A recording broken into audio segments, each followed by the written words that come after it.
की कृपा से इस परमात्मा की पहचान करके और सद्गुरु के हुक्म में रह के ये भक्ति इबादत ये बंदगी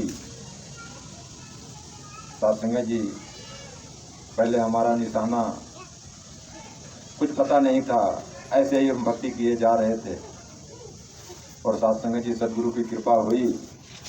आप जैसे किसी महात्मा के माध्यम से सद्गुरु के चरणों में पहुँचे और साधुसंगत जी जो हमारा लक्ष्य था, जो भी आपने सुना कि इस दुनिया में आए हो, सोचो जरा समझो जरा।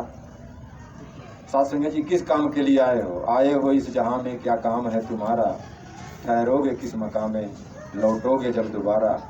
ये शरीर छोड़ोगे तो जाना कहाँ है, उसकी पहचान कर लो।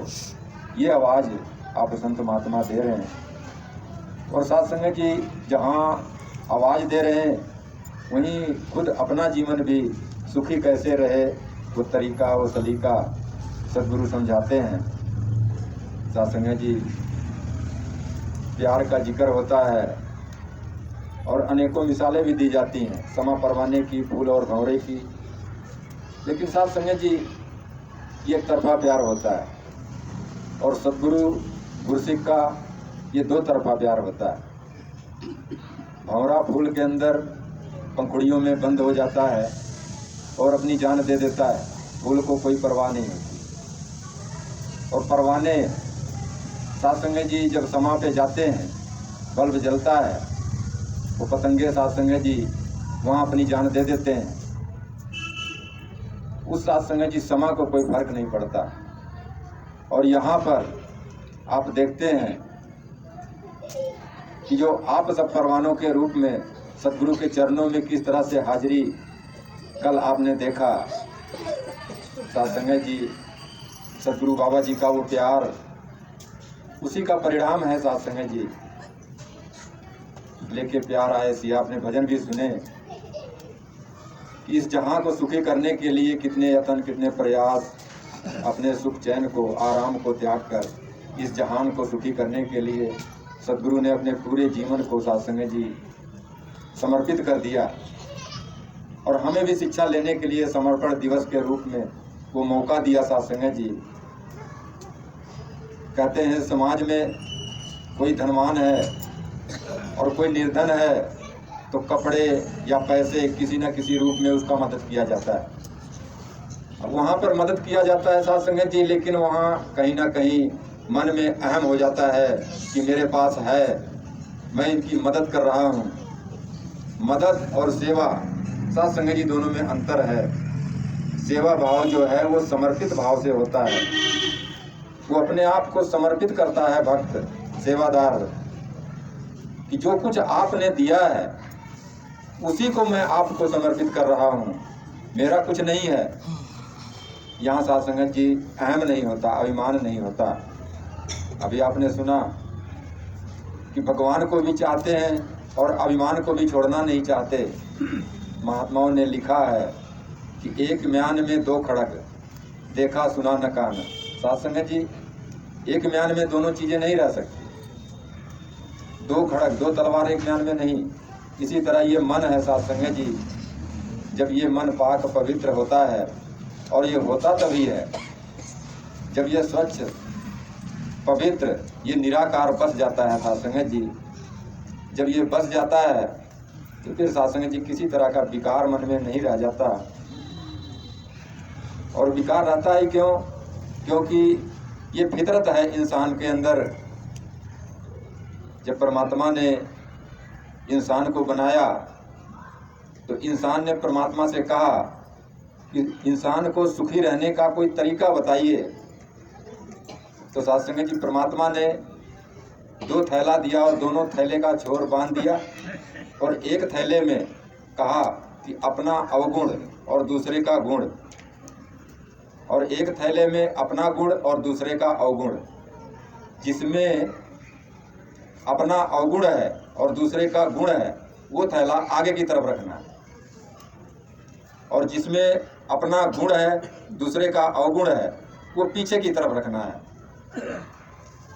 सुखी रहने के लिए साथ संगत जी ये तरीका बताया, महात्मा समझाते हैं। लेकिन इंसान ने किया क्या, वो उल्टा कर दिया। अपना गुण और दूसरे का अवगुण जिस थैले में था वो आगे की तरफ कर लिया, और साथ संगत जी दूसरा वाला पीछे की तरफ कर दिया। अब अपना गुण ही हमेशा साथ संगत जी उसको नजर आता है और दूसरे का अवगुण नजर आता है, इसलिए वो हमेशा परेशान रहता है और दूसरे के अवगुणों की चर्चा निंदा के रूप में वो एक दूसरे से करता रहता है और साथ संगत जी बेचैन रहता है, सुकून नहीं मिलता।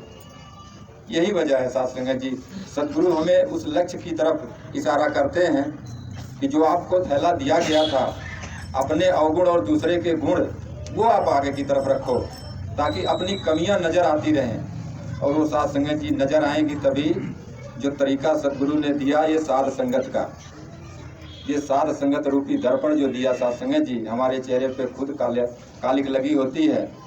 लाख यत्न कर लें साथ संगत जी हमें नजर, हम दुनिया देख सकते हैं, सब कुछ नज़ारा ले सकते हैं, लेकिन अपने चेहरे पे लगा हुआ दाग साथ संगत जी देख नहीं पाते जब तक हम दर्पण का सहारा नहीं लेते।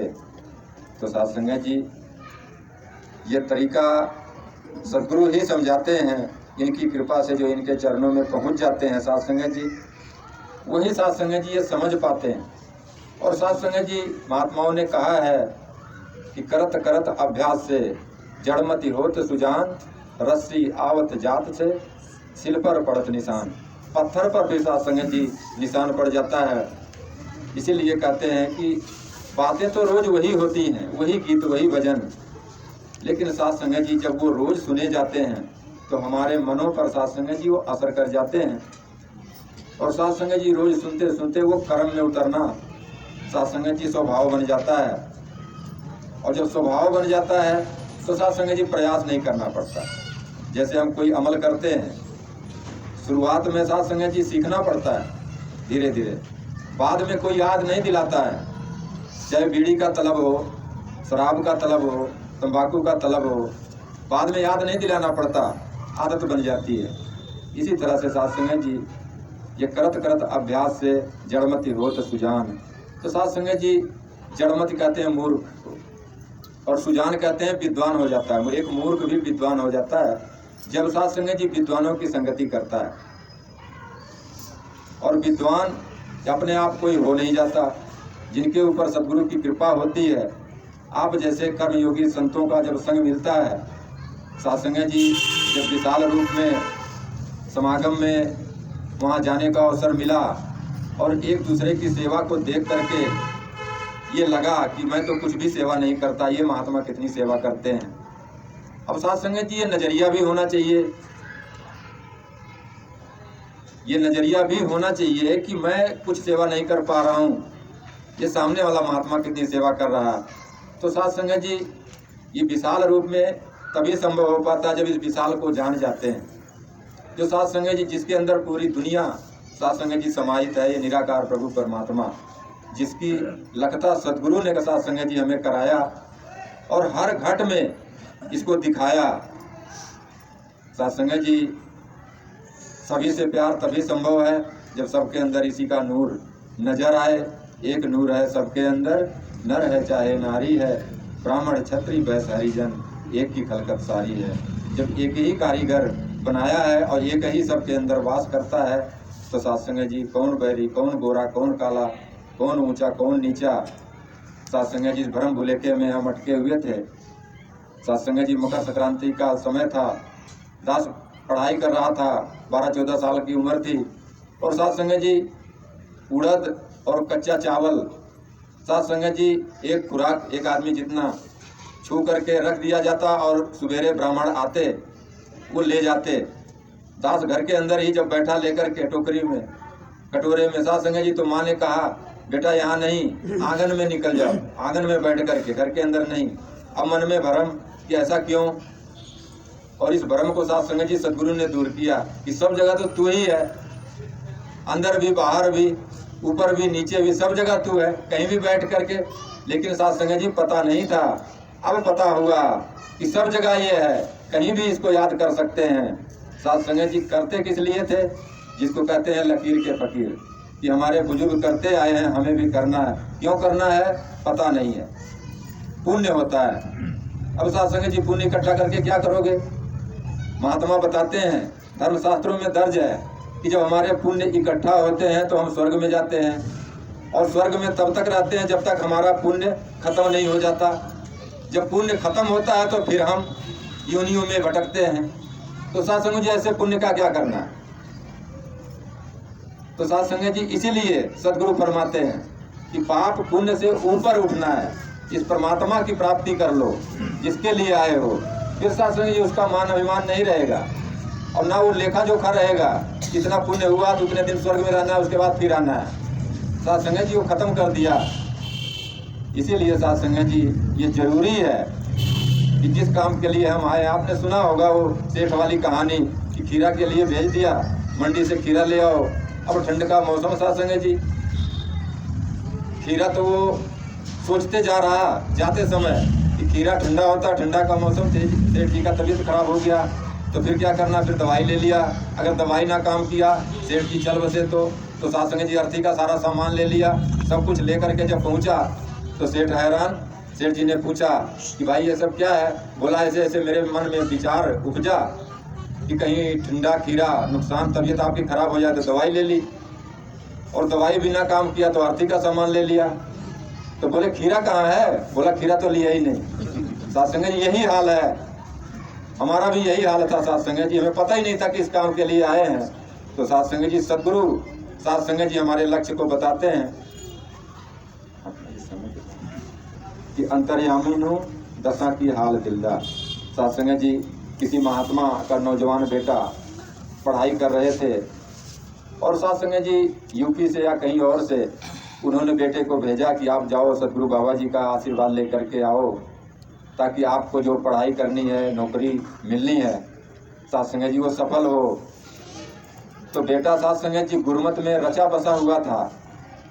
बेटे ने पिता से कहा, पिताजी बाबा जी के पास मैं जाऊंगा तो 2 फुट की दूरी से या 10 फुट की दूरी से, 5 फुट की दूरी से, कितनी दूरी पे खड़ा होकर के मैं अपनी बात को कहूँगा?